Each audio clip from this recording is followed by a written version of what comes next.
Hi. I thought that today we might be talking about rear suspension and also the linkage.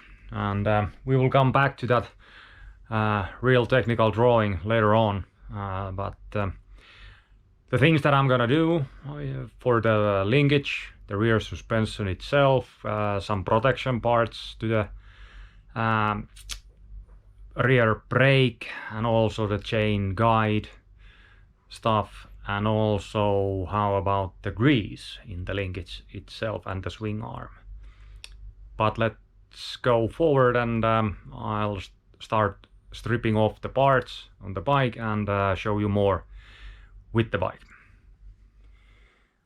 One of the biggest issues that basically all Yamahas has is the protection of the linkage. The mud flap itself doesn't extend to the linkage or the linkage bearings, and when the swing arm is moving, this is the basic movement that is doing.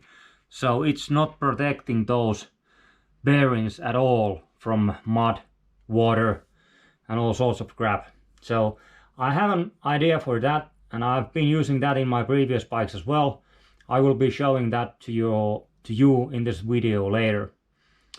Also, I will be changing the dog bones there, and I have few thoughts on why those should be, or why I like to change those, and also what parts needs to be changed. And I will post at the end of the video the part list, which parts needs to be changed if you decide to change the whole dog bone.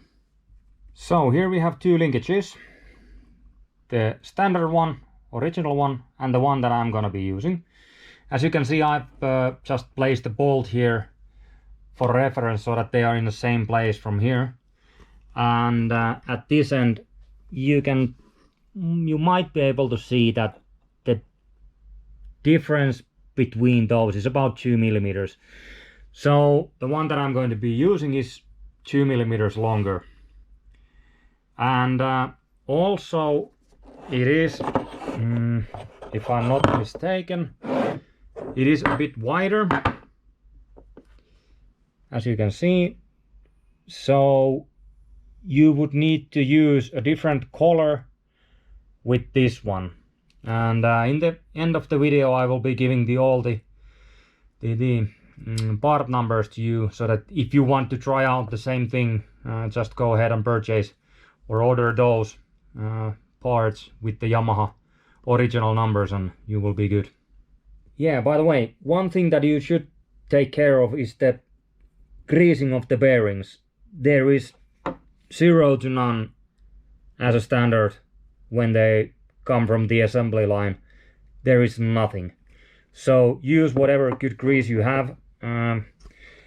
That applies to all bearings in the linkage, swing arm and so forth. And the grease that I've been using is the CRC super adhesive grease. It's lithium based.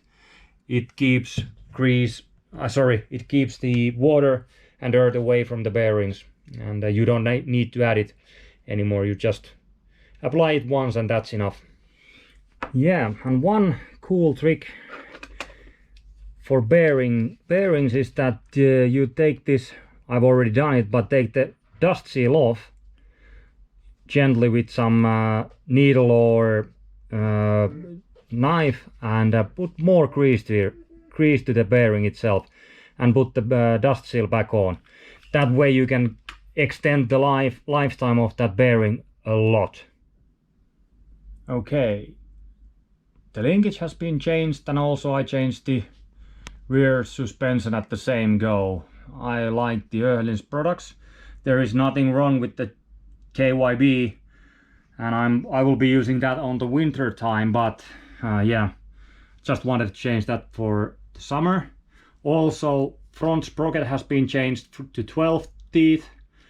I'm using Super Sprox sprockets, and also Polysport ignition cover here as well.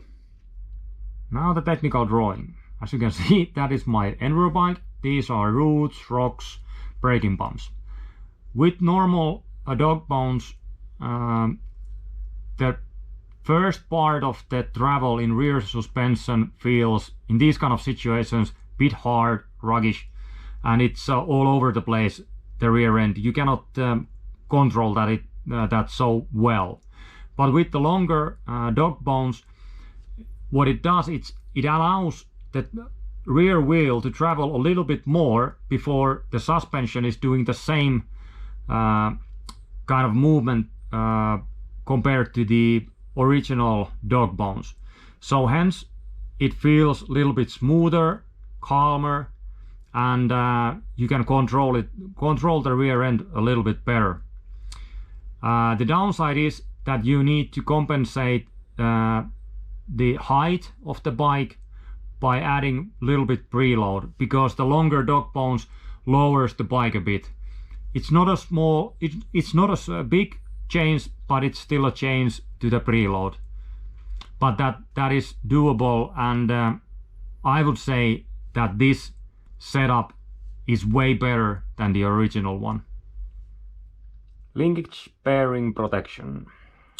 I've glued with silicone based glue just piece of tarp to the swing arm, and done it so that the highest part of the tarp is behind the mud flap. That way, when swing arm is moving back and forth, it won't rip it off. This is now the second bike that I have this kind of solution, and have to say that it works. To gain extra protection for the linkage, you might want to use good bash guard, and I'm using AXP's Extreme version, which provides quite a long tail and does that protection stuff quite well.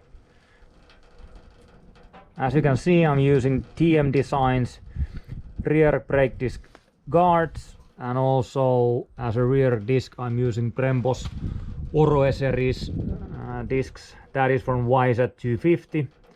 That is thinner and weighs less, so there is therefore less unsprung weight, and it's better that way. Also, as a gearing, there is a 49 tooth super sprocket at the rear, and as I said earlier, there is 12 teeth in the front.